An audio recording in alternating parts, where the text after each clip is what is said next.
Hi everybody, my name is Rupa, working as Assistant Professor in Chevron Engineering College in the Department of Electrical and Electronics Engineering. I'm dealing the subject renewable energy sources, and today's topic in that is the Savien's rotor. Let us now go through it. So this is the simplest and it is the modern type of wind energy conversion system what we are using until now. This works as a cup anemometer. Already we have discussed what is cup anemometer and what are the disadvantages and advantages of the cup anemometer. And this also, the modifications of the cup anemometer is is developed as a Savianus rotor. It is invented by S.J. Savianus in the year 1920. This is becoming popular because it is having working operations with low velocity winds also.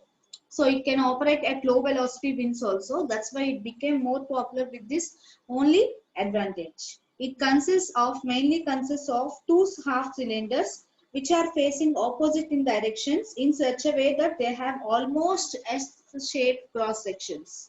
So if you see in the figure, you can observe that they are having two half cylinders like. So a cylinder is cut into half and it is having like that two half cylinders. These are facing opposite to them. Okay, so this forms a cylindrical like that. So these are formed to such a shape that they are opposite in direction and kept in such a shape that they forms S like shape, S alphabet like shape cross sections. Okay, so these two semicircular drums, these are mounted on the vertical axis perpendicular. It is not horizontal about, it is vertical axis perpendicular to the wind directions, and there is a gap at the axis between the two drums also. So whatever the wind direction it is there, whatever the wind direction it rotates, either in one direction or other directions, the rotor rotates with the wind directions. Okay, and this rotor rotates in such a direction to make the convex sides of the bucket's head into the wind. Okay, so it makes the bucket sides into the wind. So from the rotor shaft we can take power for using like for applications like water pumping, battery charging, grain winnowing, etc. For these applications we can use. Okay, so if you have two edges together to make a S shape, they will overlap. Okay, so instead of this, they will not get overlapped. Okay, so if you keep these two edges like this in cross section, they will not get overlap. But to overlap, for overlapping, we are leaving a wide space between the two inner edges. So that we are leaving this white space so that each designs, these edges, the edges of the designs are nearer to the central axis of the opposite half cylinder. So we can see this in the figure. These are overlapped. If you keep in S shape like cross section, they are not overlapped. For overlapping purposes, we are keeping them at a wide spaces, at a some spaces distance, so that there will be a distance between the two edges and they will be nearer to the central axis of the opposite half cylinder. The main action of the wind is very simple here. The force of wind which is coming onto the S-shaped, it is greater than on the cupped surface. Okay, so this wind will be greater on the cupped surfaces, on the round faces of the object. Okay, so this is the curving of the winds. This B is the curving of the winds. This wind curving around the back side of the cupped surface, around the back side of the this is the back side, this is the back side for this cup surface. The wind that is curving around the back side of the cupped surface, it exerts a reduced pressure as much as the wind does over on the top of the airfoils. And this opposing direction or this reducing the pressure directions, this will help to drive the rotations. The wind slot which is between the two inner edges,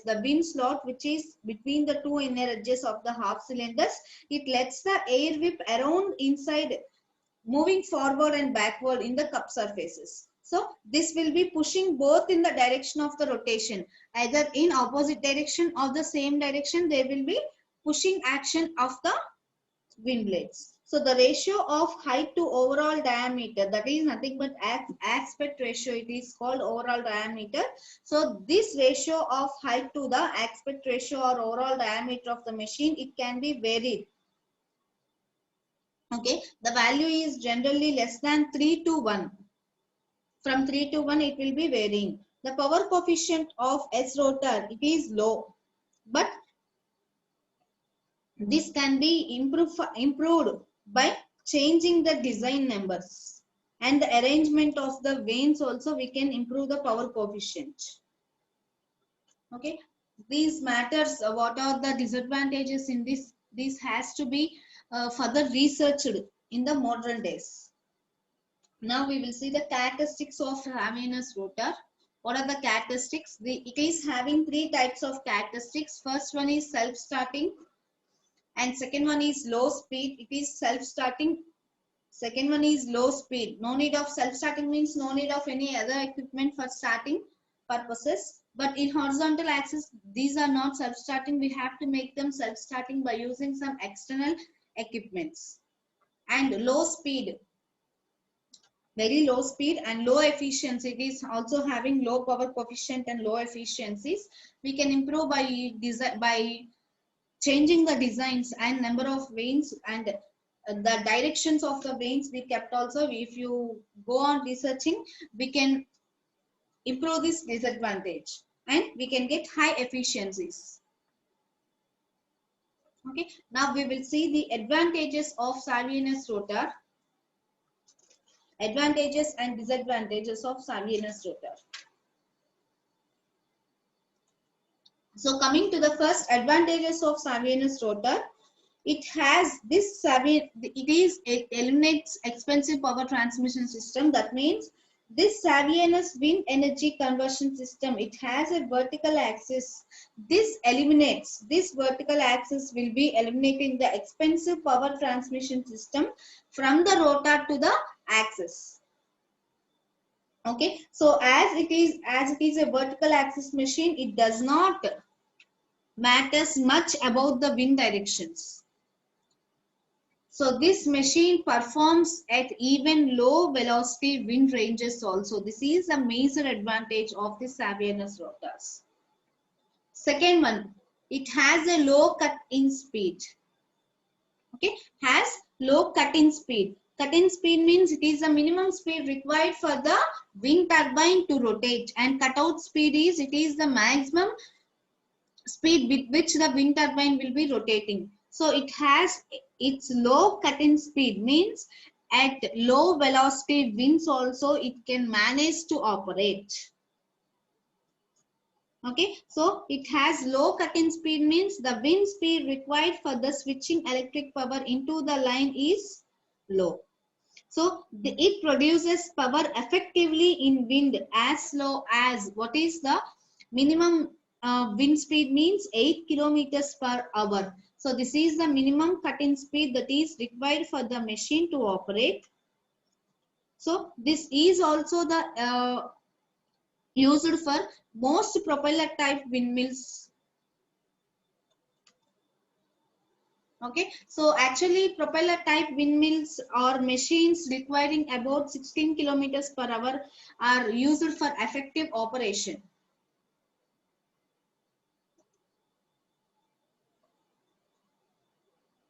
Okay, so actually at this speed 16 kilometers per hour, it is the most propeller type speed for effective operation. And but this Savion's rotor can also be operated at 8 kilometers per hour for effective operations. Okay, so this point is very useful more of the time, and it is less dependent on the storage of supplementary power also. Okay, and third one, level gears are eliminated.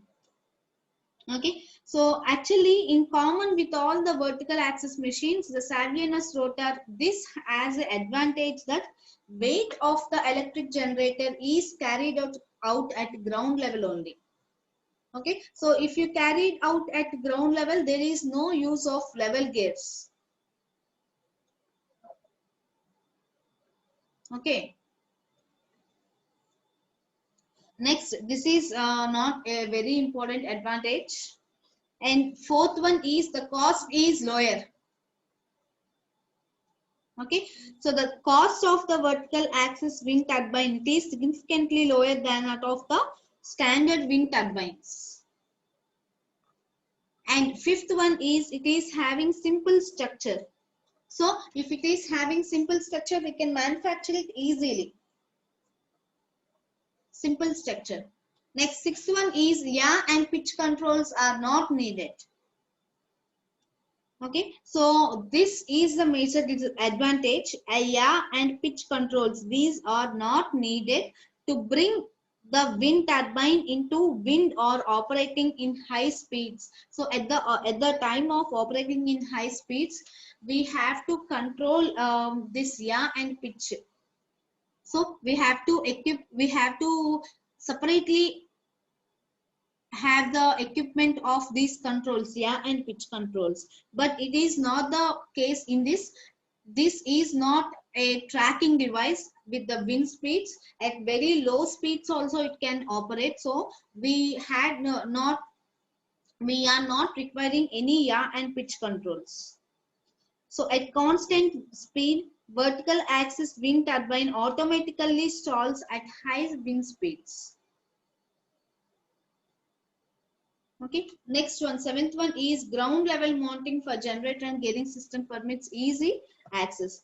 This is we are taking this at ground level only, not using a tower, and we are taking this. So at ground level mounting means at down only we can monitor this system. So this can be mounted at ground levels also. So for generator and gearing, it permits easy access and maintenance, which reduces the tower cost. Okay, so as we discussed, the eighth point is that one only. This reduces the tower cost. No need of tower cost. We are monitoring and we are keeping the gearing equipment at ground level also. So tower cost will be reduced. And last, ninth one, the overall weight of the turbine is less than the conventional system. Okay, so this is overall weight of the turbine is less than the conventional system because of small amount of material involved in this system to swept the area, which translates to lower costs. Okay, if the material used in this is the material used for the same swept area is lower here, means the cost of the material is lower here. Okay, and if you put aside these advantages, it is having some disadvantages also. We will go through it. Disadvantages are two types of disadvantages is there. This is too solid and having so much material. Okay, so this type of machine, it is too solid and having so much metal or other material surface when compared with the amount of wind intercepted. Okay, so in comparison with the horizontal axis, it is having so much material. Okay, so this is one of the disadvantage of using high amounts of material. This is not only leads to the excessive weight of a large installation, but this is having other adverse condition. What is that? Means it leaves the machine of the mercy of severe storms, since there is no way to reduce the affected areas. So at the time of storms, it will be getting more affected of using such a materials. Okay, so this is not used for tall installations, because if you use this at very tall installations, long drive shaft problems will be occurring, and also the bracing of the topmost bearing above the rotor of the vertical axis machine. It is awkward and it requires very long wires, long guy wires. Okay, so in suppose if you take in conventional horizontal axis wind electrical machines with a generator aloft, the strength of the structure required to carry the additional weight of the generator is very small. The strength required is very small here in the horizontal machine when compared to the vertical.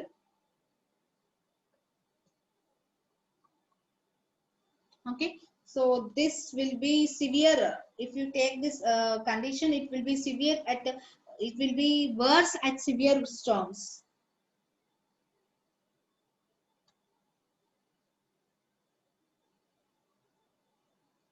Next topic is areas of concern.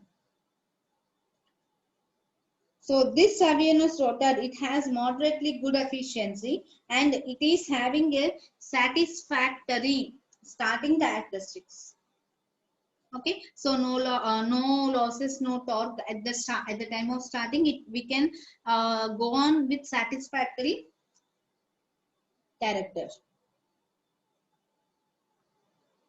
Okay, so after starting characteristics, the later it is being particularly important for use with a positive displacement pumps. Okay, so if you use this type of positive displacement pumps, it is not that much satisfactory as we observed in the starting characteristics. So the rotor here the rotor area requirement for getting the required amount of power, it is very high when compared to the other systems. So these are commonly used for pumping and to operate small agriculture machines like winnowers, blowers, bird scarers, grinders, etc. These are the commonly used small agriculture machines. So the other use of this type of wind energy conversion system is to use this machine along with Darrier's rotors for starting purposes. Okay, we will see the what is the Darrier's rotor and what is this Darrier's type of machine in the next section.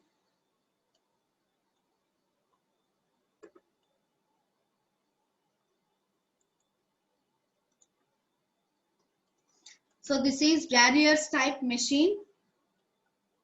This is nothing but high velocity machine. Until now we saw this Savionus rotor. This is a low velocity wind machine, but coming to this Darrier's type machine, this is a high velocity wind machine. This machine was invented originally and it is patented in 1925 by G.J.M. Darriers. He is a French engineer and his concept has recently been given since serious considerations. Once again, they have been observing this system. If you take in India, our country, at Bell, Hyderabad and at NAL Bangalore, research and development of Darrier's wind energy conversion systems are going on, are in process in present. Bell in Hyderabad and NAL in Bangalore. Okay, so this type of windmills, these are already used in Canada. Okay, so this if you note this point, a modern rapidly rotating propeller type windmill, if you use this windmill with efficient airfoil, it effectively intercepts large area of wind with a small blade area.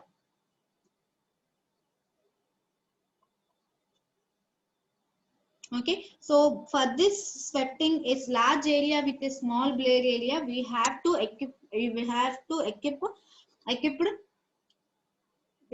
has to be equipped with efficient airfoil. So the Darrier's windmill, it is a type of vertical axis machine that has the same advantages of this vertical axis machines only. But in additional, we are having only one advantage, that it supports its blade. Okay, so it supports its blade in a way which minimize the bending stress in normal operations. Okay, so this is the only advantage other than the vertical axis type machine. What is the advantage means? It supports its blade. Okay, small blades we are using only here. So it will give support to minimize the bending stresses while rotating. While in normal operation, this minimizes the bending stresses. Okay, so it is having 2 or 3 thin curved blades with airfoil cross section, and these are having constant chord length. Okay, so I will show you in the figures, in next figures. See, these are curved at a shape of egg beater. Egg beater shape, these are curved. Okay, so these are having only 2 or 3 thin cover blades with airfoil cross section, and it is having chord length of equal chord lengths.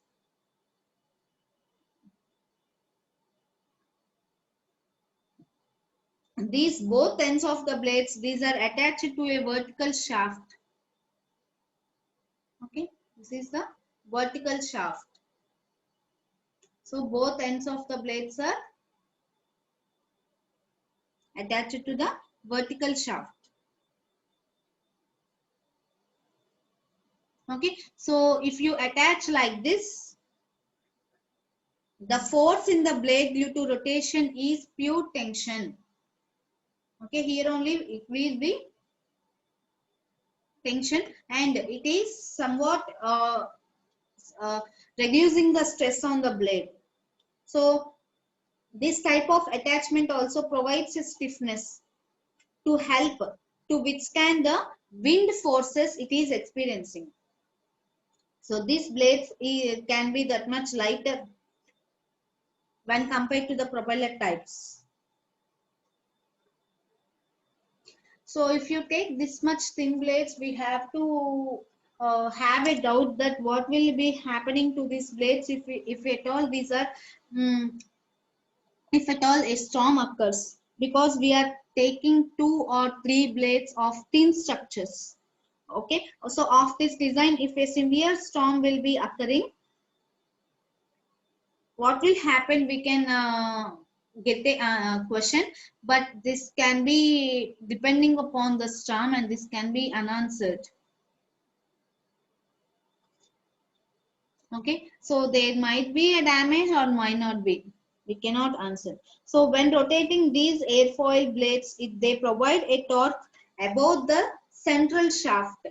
They provide a torque above the central shaft in response to the wind stream. So this shaft torque, it is being transmitted to the generator at the base of the central shaft. Okay, here the generator is located, and this shaft torque, it is this is the shaft torque, this is transmitted to the generator. Here from shaft, the torque is transmitted to the generator through the base of the central shaft. This is used for power generations. Okay, so this Darier type rotors, these are lift devices. Okay, so we are having 2 types of devices, we know, lift and drag.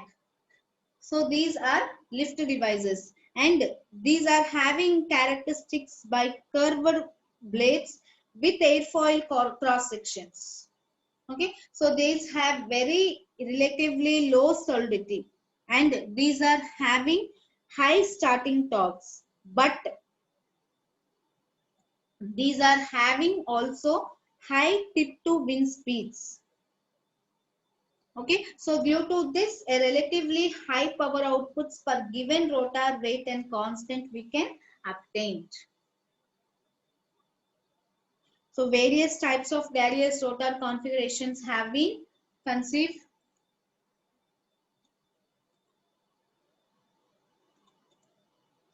So these are the various types of Darius rotor configurations.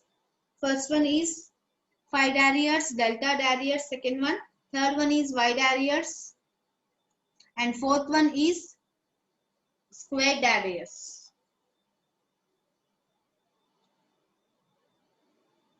Okay, so these are the four types of configurations of rotor. These can be designed to operate with one or two or three more blades. Okay, one or two or three or even more we can operate. So this is also combined with various types of auxiliary rotors. These increase their starting torques. Okay, so if you combine with various types of auxiliary rotors discussed before, so if you combine this Darrius type, we can get more starting torques. But if you combine this, the weight will be increasing and the cost will be increasing and the system becomes complex. We have to go through them also, and we have to we have a keen observation on this, and we have to combine this type of rotor configurations with the other ones. Now we will see the characteristics of Darrius rotor. So these are the characteristics of Darrius rotor. First one is not self-starting. So I discussed the point just now. Because it is not a self-starting, we can combine this with the auxiliary rotor types which are self-starting. So if you combine this with the other types, it can get self-starting. Second one is it is having high speed because it works at high velocity wind operations. It is having high speeds and it is also having high efficiencies. And potentially these will be low capital cost. These are the characteristics of Darrius rotor. Next we will see one figure.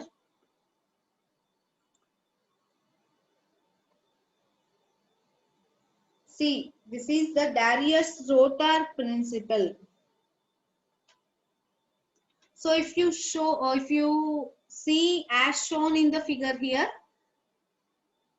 we see that force that propels the blades of the conventional windmill comes from the cord of the airfoil. Okay, so the force that is propelling the blades of the conventional windmill, this is coming from the cord of the airfoil only. It is being tilted away from the direction of motion.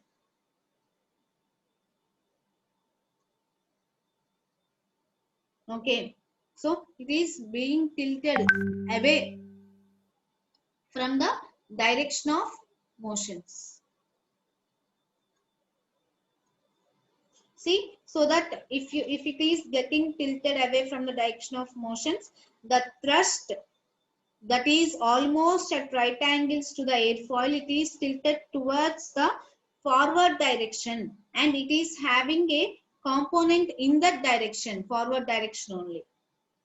So it is called as this forward direction and it is called as forward thrust. Okay, so the thrust is always at right angles. So the remarkable thing about the Darrius rotor is that it can not have the advantage of this tilt of the airfoil. Okay, so it is not having but works without it. Tilting is not there, but actually it works with it. So this with the cord will be directly along the tangent to the circular path of the equatorial cross section. Okay, the cord will be along the tangential here, tangential like this, tangential to the circular path. In the equatorial cross sections, three types of cross sections. So if this cord is tilted away from the tangent, so as that tilt the thrust forward, the wind meets the airfoil on the wind side of the circle as indicated by the broken lines of the figure. See, like this. This is like this, and for this, this one, and for this, this one. So they will be all meeting on the other side of the airfoil. And the thrust will be filtered backward to the retard of the motion. So the thrust will be here backward. Okay, so if it is tangential, it is well and good. If it is out of the tangential, they will be meeting at the axis of rotation here, and this will be backward to the retard of the motion. So this concept of Darier's rotor principle is based by the principle of Bermuda rigid sailing ships. These can be sailing across the wind at speeds greater than of the wind. Okay, so this principle is based on the Bermuda rigid sailing ship. Bermuda rigid. Okay, so based on the principle, this Darier's rotor principle is also dependent. So these are sailing at these are rotating at more than the wind speeds. So they will be high velocity winds, we know. So these will be more than the wind speeds. So the lift causing here, it is causing a turning action more than the drag forces that implied it, as long as the TSR is high enough to prevent the blades for stalling. Okay, so this lift action will be preventing from stalling. This concept, it is patented by Frenchman Darius. This is the concept that is patent. He got patent for this principle. He is also a Frenchman, Darius. So